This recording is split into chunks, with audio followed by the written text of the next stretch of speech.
Many from other countries instead of hiring Americans. Be quiet. Let me talk. I've hired tens of thousands of people. Don't worry about it, little Marco. I will. All right. Well, let's hear Big Don. Donald. Don't worry about it, Don't worry about it, little Marco. Gentlemen, gentlemen. You ought to show up. Gentlemen, you got to do better than this. This guy has the number one. Mr. Trump, may I ask you, Mr. Trump, I'd like to ask you a policy question. 2016, these two men went viciously at each other. Trump called him Little Marco. Rubio fired back with everything he had.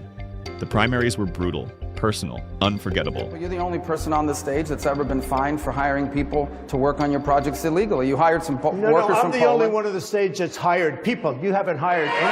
Well, in fact, some of the people he hired. Well, but hold on. I've hired. And by the way, I've hired tens of thousands of people over my job. You've hired 1,000 people You've from had another nothing company, but problems from another with your country. credit cards, etc. Let me say. Don't tell me about that. Let me finish the statement. This is important. You haven't hired one person He in hired your life. workers from Poland. Few would have imagined that nearly a decade later, the same two would stand side by side, not as enemies, but as allies. Criminal conspiracy. Okay. I'm just giving. Yeah, I was just given a note by the Secretary of State saying that we're very close to a deal in the Middle East, and they're going to need me pretty quickly. So I will take a couple of more questions.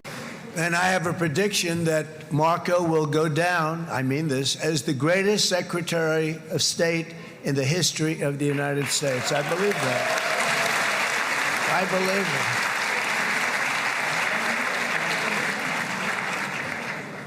And he and I, we really fought it out. You remember, he was tough. He was nasty.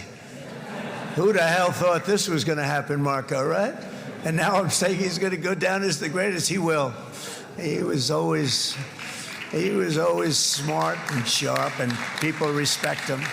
Well, you don't know anything about business. You lose on make him in America. You don't know anything about it because you're a lousy Well, I don't know businessman. anything about bankrupting four companies. Well, You bankrupted four companies. You know what? I don't know anything about. You know what?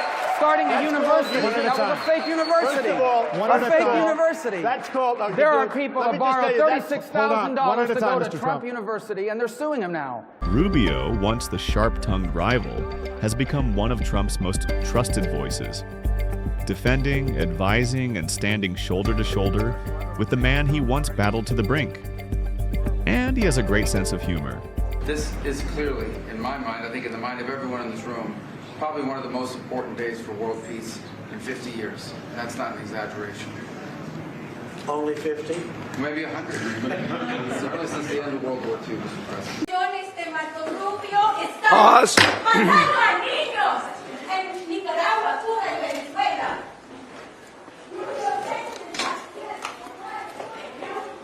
Back to order. I get bilingual protesters, which I think is an entry cool. As you know, that's a first here for us. Mr. President, first of all, everyone's made this comment already and needs to be echoed again. You were elected as the president of working Americans, and that's why this Labor Day is so meaningful. For me personally, this is the most meaningful Labor Day of my life as someone with 4 jobs. And so...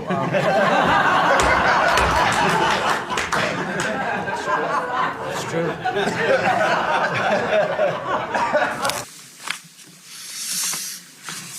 President Trump and several Middle Eastern leaders have officially signed the Gaza peace deal, cementing his legacy as the president who brought peace to the region.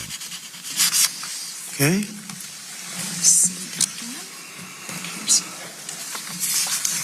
Have a listen to this 2016 presidential debate with Rubio. Is there anything else you would like to add to that? As part of your there's plan? nothing to add. What's to add? In fairness, Marco is not a negotiator. I watched him melt down, and I'll tell you, it was one of the saddest things I've ever seen. He's not going down. He thinks the Palestinian is a real estate deal. And these people may even be tougher than Chris Christie, okay? The Palestinians are not a real estate deal, Donald. Okay, no. A deal, They're not a real estate deal. Is a deal. Let me tell you, a I've deal learned is a not long a deal time when you're ago. dealing with terrorists. Have you You ever are not a negotiated with terrorists? negotiator. You are not a negotiator.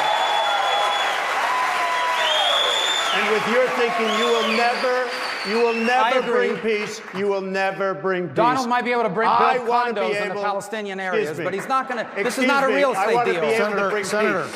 He will never be able to do it. I think I may be able to do it, although I will say this. Probably the toughest deal of any kind is that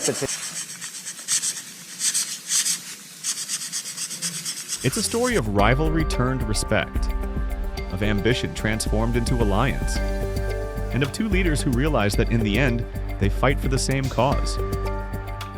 Trump and Rubio, it's proof that politics can be brutal, but greatness recognizes greatness. And I have a prediction that Marco will go down, I mean this, as the greatest Secretary of State in the history of the United States. I believe that. I believe it.